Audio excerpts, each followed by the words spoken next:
Israel और पलिश्तियों के बीच युद्ध छिड़ा था।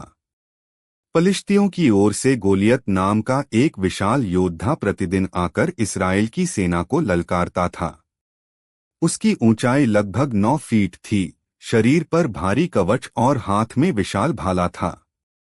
वह 40 दिनों तक इसराइलियों को चुनौती देता रहा, पर कोई सैनिक सामने आने का साहस न कर पाया। इसी समय यिशै का सबसे छोटा पुत्र दाऊद, जो भेड़े चराने वाला साधारण युवक था, अपने भाइयों के लिए भोजन लेकर युद्धभूमि पहुंचा। उसने गोलियत को ईश्वर और इस्राएल की सेना का अपमान करते सुना। दाऊद ने निडर होकर कहा, यह पलिश्ती कौन है जो जीवते परमेश्वर की सेना को ललकारता है? मैं उससे लड़ूंगा। राजा साउल ने दाऊद को रोकना चाहा और कहा कि वह केवल जवान है, जबकि गोलियत बचपन से योद्धा है। पर दाऊद बोला, जब शेर और भालू मेरी भेड़ों पर हमला करते, तब मैं उन्हें मार गिराता था।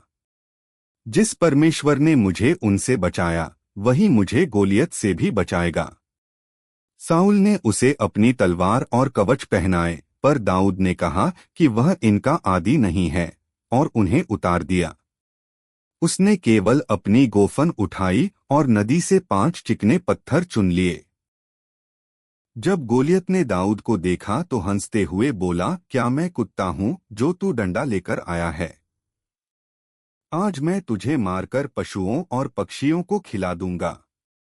दाऊद ने निर्भीक होकर उत्तर दिया, तू तलवार और भाले के साथ आता है, पर मैं यहोवा के नाम से आता हूँ।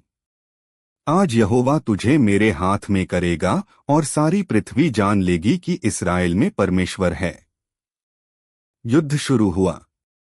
दाऊद ने अपनी गोफन से एक पत्थर उठाया और गोलियत पर छोड़ा। पत्थर सीधे उसके माथे पर लगा और वह धराशायी हो गया। दाऊद दौड़कर उसकी तलवार से उसका सिर काट लाया।